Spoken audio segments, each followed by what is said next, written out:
Sedos Vytauto Mačernio gimnazija, kurie gera mokytis ir mokyti, bendrauti, ugdyti socialinius įgūdžius, puoselėti gimnazijos ir krašto tradicijas, yra švietimo ir kultūros židinys Mažeikių rajono Sedos miestelyje.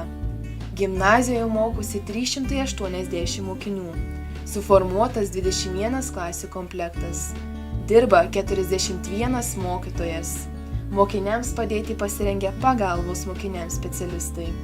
Gimnazijos tikslai: pamokos kokybės gerinimas ir patrauklios ir saugios gimnazijos kultūros formavimas. Tikslus įgyvendinti siekime ugdydamiesi įvairias kompetencijas. Gebantis mokyti ir mokytis. Gimnazijos mokiniai ir mokytojai geba mokyti ir mokytis. Praėjusiais mokslo metais gimnazijos mokytojų komanda dalyvavo projekte Samsung mokykla ateičiai, kuriame gilino žinias, kaip efektyviai ugdymo procese išnaudoti interneto galimybės. Ugdymo procesą paįvairino įdomios pamokos kitoje aplinkoje. Mokytojai veda seminarus, susirinkimus, skaito paskaitas kolegoms. Mokytojų parengtos įvairių dalykų modulių programos padeda mokiniams plėsti ir gilinti žinias. Kylančios mokymo ir mokymosi problemos sprendžiamas konsultacinių valandų metu. Iniciatyvūs ir kūrybingi. Mokiniai ir mokytojai kupini įvairiausių kūrybinių idėjų. Projekto Griebk jauti už ragų vykdytojai sutvarkė Sedos autobusų stotelę. Gimnazijoje mokinių tarybos iniciatyva įrengtas jaunimo kampas, kuriame mokiniai mielai leidžia laisvalaikį. Džiaugiamės, kad gimnazijoje rengiami forumai, prie diskusijų stalo sukviečia mokinius ir jų tėvus. Jų metu sprendžiamos problemos, atsakoma į įvairius klausimus, pateikiami pasiūlymai. Bendraujantys. Džiaugiamės puikiu gimnazijos mikroklimatu, mokinių ir mokytojų draugiškų bendravimo ir bendradarbiavimo. Vyksta bendra sporto ir meninė veikla. Tarptautinis bendradarbiavimas su Vokietijos Metingeno miesto mokiniais ir mokytojais praplečia mūsų akiratį. Bendradarbiaujame su Sedos bendruomenė ir parapija.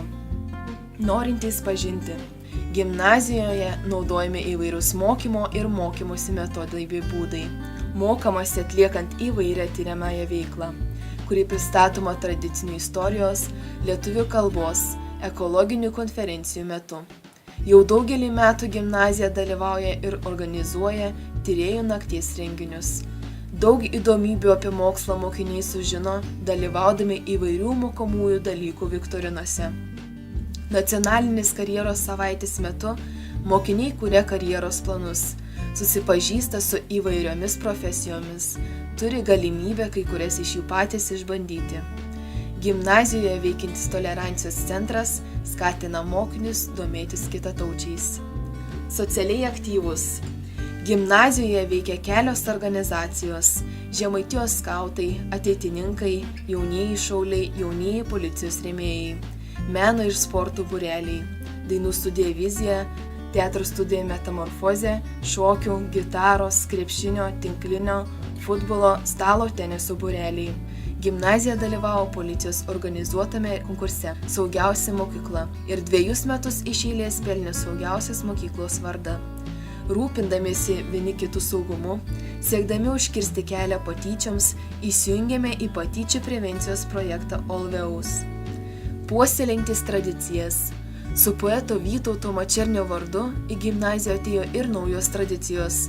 Poetų žūties ir gimimo dienoms paminėti skirti Žemaitijos regionų mokyklų rašinių ir piešinių konkursai bei kasmetinis kelias Šarnelėje vizijų takais. Vytauto Mačernio vardas į Sedą atvedė daug įžymių žmonių: Viktorija Daujotytė, Judita Leitaitė, Saulių Sondecki, Donatą Katkų, Marcelijų Martinaitį, Rimvydą Stankevičių, Aidą Marčėną, Vytautą Paukštę, Zachariją Plaven ir kitus. Mums svarbi Lietuvos istorija, todėl prieš daugelį metų kilo idėja organizuoti dabar jau tradiciją tapusią Žemaitijos partizanų dainos šventę Už laisvę, tėvynę ir tave. Ypatingas dėmesys gimnazijoje skiriamas žemaitiškumui. Mokiniai skatinami nepamiršti savo tarmės, papročių ir tradicijų. Gimnazijos pasididžiavimas folklorinis ansamblis Rimolioka. Jis žinomas ne tik Sedoje, bet ir Respublikoje. Yra tarptautinio folkloro festivalio Baltika, dainų šventės, konkursų Tramtatulis ir Patrepsynė dalyvis, prizininkas ir nugalėtojas. Sedos Vytauto Mačernio gimnazija ugdo išsilavinusią, kritišką, aktyvią, sąmoningą, dorą ir pilietišką asmenybę.